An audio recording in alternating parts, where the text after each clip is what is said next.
Arrancamos una nueva edición de Café Financiero con toda la información necesaria para manejar mejor tu dinero. Ya está aquí conmigo Yamila Escala. ¿Qué tal, Yami? ¿Cómo andás? ¿Cómo les va? Bueno, le vamos a contar, Yami, a aquellas personas cómo hay que manejarse, ¿no? Si alguien choca nuestro automóvil y huye. Sí, y qué puede contemplar nuestro seguro o no según el caso. Bueno, también nos acompaña Ana Pedotti. ¿Qué tal, Ana? ¿Cómo andás? ¿Cómo estás? Bueno, vamos a brindar todos los detalles del congelamiento de las cuotas de préstamos UVA, ¿no? Sí, un reclamo fuerte, no van a tener indexación por la inflación. Un tema importante, ¿eh? Y en este otro costado lo tengo, a José Ignacio Vano. José, ¿qué tal? ¿Cómo andás? ¿Qué tal? ¿Cómo estás? Bueno, con José vamos a repasar las mejores alternativas de inversión para este difícil periodo postelectoral o electoral que estamos viviendo, ¿no? Sí. ¿Ok? Sí. Así que en instantes vamos a brindar esa información y también en el último bloque nos va a acompañar el economista José da Pena para analizar la situación y las perspectivas de la economía argentina. Nos vamos a un breve corte y en instantes estamos de regreso.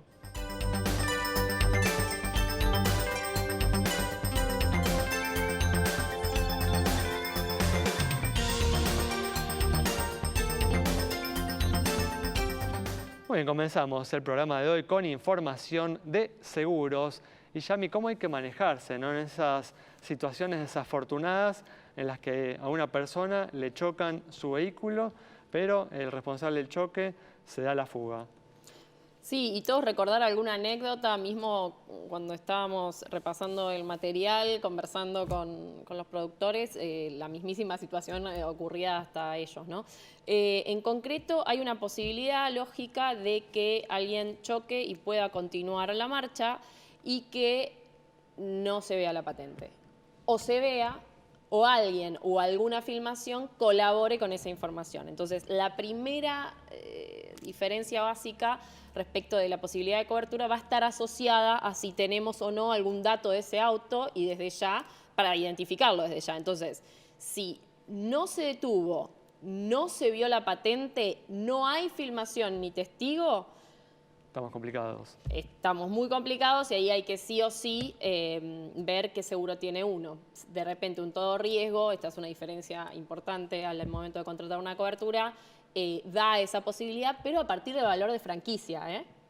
Por debajo del valor de franquicia, uno lo chocaron, se fueron, pero se hace cargo uno. ¿Cómo funciona la franquicia, quiero decir? Tal Pero cual, sí. no en el caso de que uno hubiera visto, mismo si se fue, hubiera registrado la patente, solicita un informe de dominio y enseguida, lógicamente, se sabe quién es el propietario y se sabe dónde está ese auto.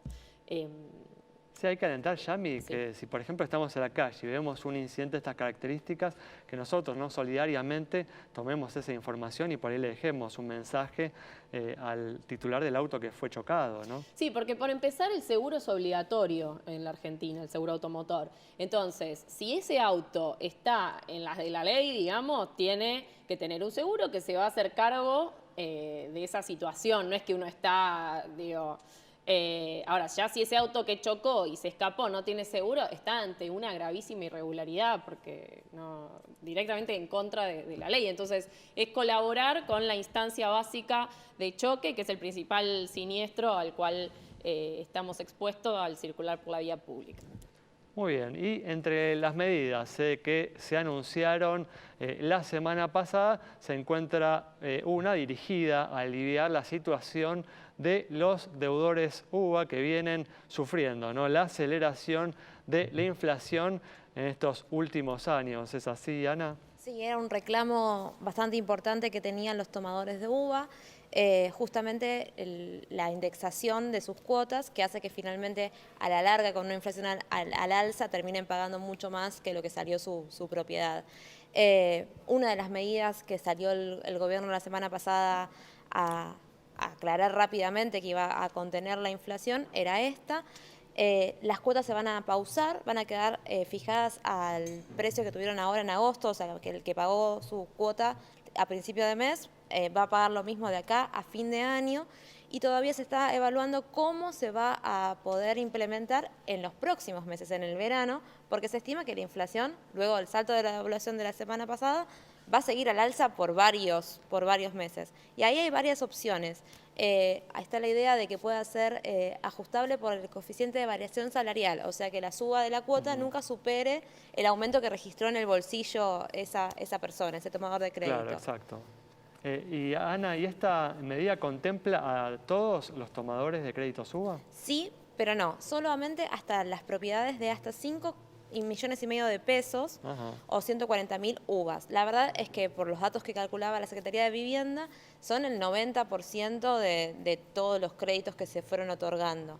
Así que bueno, es muy importante para ese tipo de tomadores de créditos. ¿Y esto es automático o el deudor tiene que hacer algún tipo de solicitud, alguna gestión? No, es automático. El deudor directamente va a seguir pagando todos los meses hasta diciembre este nuevo valor, que es el último que se vio. Es interesante que esta medida sí se anticipa al salto de la devaluación porque las cuotas se calculan con la inflación pasada. Entonces, si no se iba a frenar la inflación, la cuota iba a saltar mucho en octubre. Muy bien, perfecto. Bueno, un tema importante.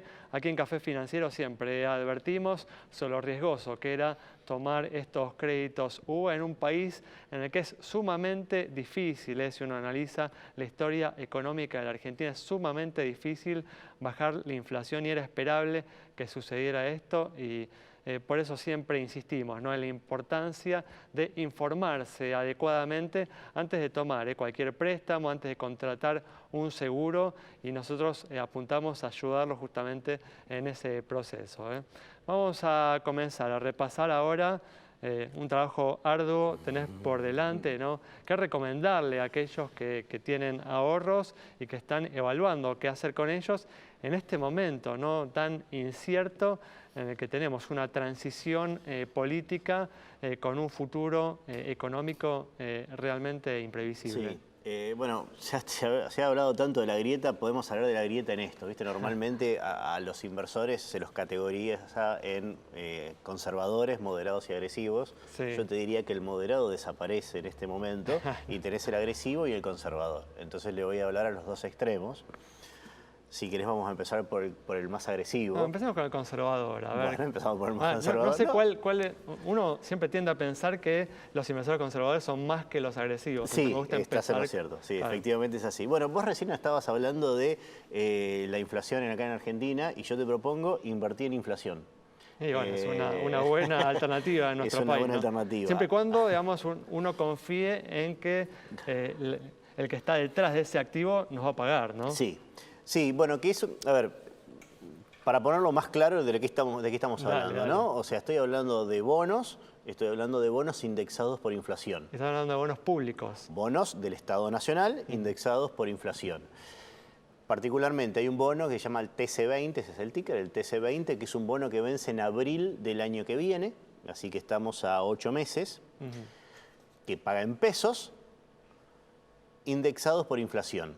Es decir, a vos te asegura toda la tasa de inflación, a vos deja de importarte si la inflación la van a controlar en 2 y pico o sube a 5, vos estás cubierto ante cualquier tipo de inflación y además con los precios tienen rendimientos superiores a 100% por encima de inflación, en pesos. Es una rentabilidad realmente atractiva, pero es una propuesta atrevida en un momento en el que tenemos ciertas dudas respecto a la capacidad de pago y también incluso a la predisposición de pago del gobierno argentino, ¿no? Sí, por supuesto. Va a pagar además en abril del año que viene esos bonos. Sí, va a ser el próximo administrador del gobierno quien tenga a cargo esto.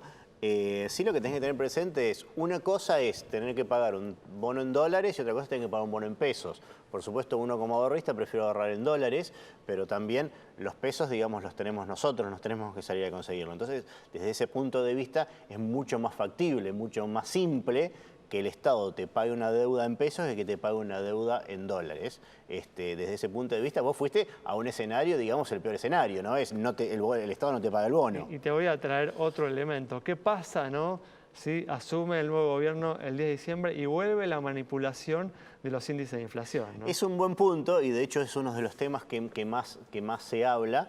Es un bono muy corto, entonces con las tasas actuales, te repito, te da inflación más por encima del 100% en pesos. Sí. Entonces, ¿qué tiene que pasar? Los cálculos están hechos. sea, no solo te tienen que mentir, te tienen que decir que tenés deflación para que eso te termine dando un resultado negativo. O sea, te tienen que decir que, no sé, en enero, febrero del año que viene, los precios bajaron 5%, por ejemplo, para que eso te dé negativo, justamente por el spread que tiene por los precios actuales. Nos queda, José, un minuto para dar una recomendación para los inversores más atrevidos. Y bueno, para los más atrevidos, perdón, me quedo con conservadores, ¿no? Los conservadores seguimos pensando en dólares, ¿no? Por supuesto. Claro, tal cual. Para los más atrevidos, más que los más atrevidos, los menos apurados, digamos, ¿no? O sea, vos tenés valuaciones de acciones argentinas en este momento que tienen precios históricamente y actualmente irrisorios. ¿Ves oportunidades ahí? Y por supuesto, vos tenés empresas como Pampa Energía, por ejemplo, que el valor de los activos es superior a lo que cotiza la empresa. Claro. Tenés un índice Merval medido en dólares que está en $500 cuando llegó a valer $1.800 hace un año y medio. Entonces, ¿qué va a pasar? De nuevo, inversor agresivo. Tirame para cerrar un par de empresas más que tenemos que ir cerrando. Bueno, lo dije Pampa Energía, yo iría por alguna bancaria, por supuesto. Las bancarias son de las más interesantes en este momento. El sector de energía puede tener problemas si hay control de precios. Muy bien, perfecto. Bueno, muchas gracias. Nos vamos entonces, cerramos este bloque con las recomendaciones de José Ignacio Vano. Al regreso vamos a estar brindando información sobre la posibilidad de enviar transferencias a través de billeteras digitales.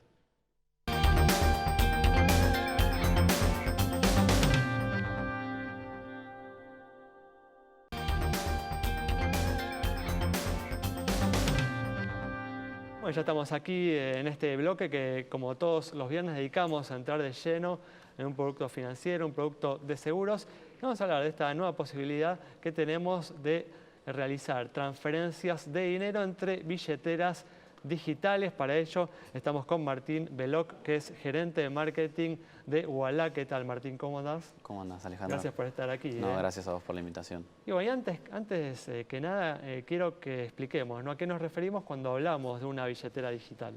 Bueno, a ver, cuando hablamos de una billetera digital o una fintech, como por ejemplo Ualá, estamos hablando de una solución de finanzas que se apalanca en la tecnología para solucionarle la forma en que las personas manejan su dinero. En el caso de Ualá, es una aplicación que se lanzó en octubre del 2017, donde los usuarios se descargan la aplicación, completan un proceso de registro, nosotros los validamos y le mandamos a cualquier lugar de la Argentina una tarjeta prepaga que se puede utilizar en cualquier lugar del mundo. Además, desde la misma aplicación podés recargar la SUBE, recargar el celular, pagar facturas, hacerle transferencias a amigos, es decir, manejar un poco todas las finanzas personales desde una app. Pero por eso, lo importante es que uno carga dinero en esa tarjeta y a partir de eso entonces uno tiene un dinero virtual, un dinero digital, ¿no? Exacto, sí, un dinero, digamos, puede cargarlo en canales extrabancarios, digamos, como Rapipago o Pago Fácil, o también a través de transferencia bancaria o a través de otra cuenta fintech, que esa plata está disponible en la cuenta para ser usado de la forma que uno lo prefiera. ¿Y se puede acceder a una billetera digital sin tener una cuenta bancaria, Martín? Totalmente, digamos, los únicos requisitos en nuestro caso es que la persona sea mayor de 13 años y tenga un DNI. No hace falta de ninguna forma tener una cuenta bancaria. Lo pueden solicitar personas que tal vez hayan recién llegado al país y que no tengan historial crediticio, o que tal vez tengan un historial crediticio que no sea del todo bueno. Digamos, no hay barreras. Pero ¿cómo carga dinero en esta cuenta digital, en esta billetera digital, una persona que no tiene cuenta bancaria? Bueno, se acerca a cualquier oficina de Pago Fácil o Rapipago del país y carga el monto que quiere. Si la persona carga 1.000 pesos, después va a poder gastar con la tarjeta 1.000 pesos. Si carga 10.000 pesos, va a poder gastar 10.000 pesos. Y eso lo puede hacer en cualquier lugar del país, ¿sí? En cualquier oficina de cualquier provincia.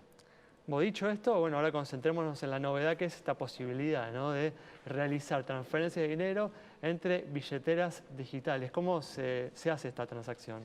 Bueno, en el 2018 el Banco Central motivó la creación del CB corta U, es decir, la cuenta virtual uniforme, que sería de alguna forma el equiparable al CB larga U que tienen los bancos. Es una cuenta que permite identificar a la cuenta que uno tiene en una fintech. Entonces, de esta forma se habilita la interoperabilidad, es decir, la comunicación entre entidades del sistema financiero, ya sean bancarias o no bancarias. Sí, que es una cifra así de 22 dígitos como el CBU, sí, como el CB larga U. Exacto, sí, o también un alias, digamos, con palabras, digamos, que uno que uno quiere elegir. Entonces, de esta forma, cualquier persona, desde una cuenta de una fintech, puede transferirle a una cuenta bancaria o también transferirle a otra cuenta de una fintech. Y lo mismo al revés, desde cualquier cuenta bancaria, de la misma forma que una persona le hace una transferencia a un amigo a un CB larga U, le hace una transferencia a un CB corta U, es decir, a una cuenta de una fintech. Entonces, de esta forma, digamos, todo el sistema financiero argentino está conectado, y en ese caso, digamos, nosotros fuimos la primer fintech que está 100% conectada con el sistema financiero, habilitando que cualquier persona pueda transferir desde Ualá a una cuenta bancaria virtual y que desde una cuenta bancaria virtual se transfiera a Ualá. Martín, ¿se puede retirar el dinero de una billetera digital o solo se lo puede utilizar para realizar pagos digitales? No, se puede retirar el dinero está 100% disponible para los usuarios, ya sea para que lo gasten con la tarjeta o para que hagan recargas de celular, sub, etcétera, que comentamos antes, o también para hacer extracciones en cualquier cajero del país. O sea, se lo retira por el cajero. Exacto, lo retira de cualquier cajero, de la red Link o de la red Banelco, de Argentina. Incluso también se pueden hacer extracciones en el exterior. Ok, bueno, muchas gracias, No, por Martín. favor. Cerramos con esta información, este bloque. Quédate con nosotros. Al regreso vamos a estar dialogando con el economista José Dapena.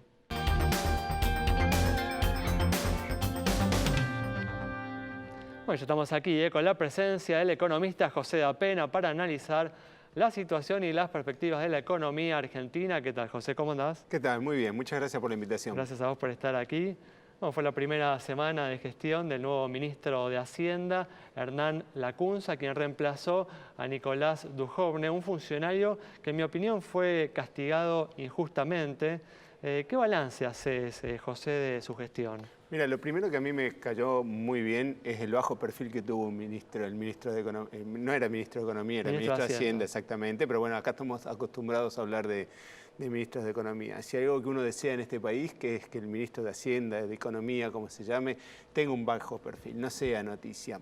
Y dado ese bajo perfil, uno de los segundos puntos que lo estamos viendo ahora en los números es que Argentina recupera después de 8 años el superávit fiscal primario. Y eso es una excelente noticia. Cuando uno ve la serie, es decir, hablábamos fuera de cámara. Es un éxito justamente del ministro saliente, ¿no? Exactamente, y sobre todo en un contexto en el cual sucedieron cosas y sobre todo vinculado a la parte previsional, lo que fueron en la anterior gestión del anterior gobierno y en este gobierno lo que estuvo vinculado a la parte previsional, de reconocimiento de lo que fue diferentes leyes que se llevaron adelante, que incrementaron, y el hecho de contar con superávit fiscal primario es uno de los caminos por los cuales, y desde mi punto de vista es el vector que independientemente de cuál sea el resultado de octubre o de noviembre, es el vector en el cual se tiene que mover la economía. Es decir, es de alguna forma la columna o el camino que te permite recuperar la confianza del mundo, diciendo, bueno, nuestro primer punto es cumplir con el FMI y se está cumpliendo, y si se sobrecumple, mejor todavía. Entonces,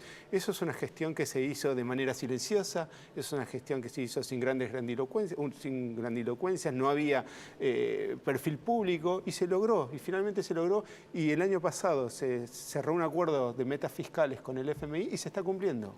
Bueno, y parece que el nuevo ministro coincide en este camino, porque en su primer discurso, en el primer día de su gestión, destacó justamente que se cumplirá, digamos, con las metas fiscales de este año, se apuntará, digamos, a continuar cumpliendo con los compromisos asumidos con el Fondo Monetario, ¿no? Y creo que también eso sucede con cualquier administración, sea que continúe la actual administración o que venga una nueva administración.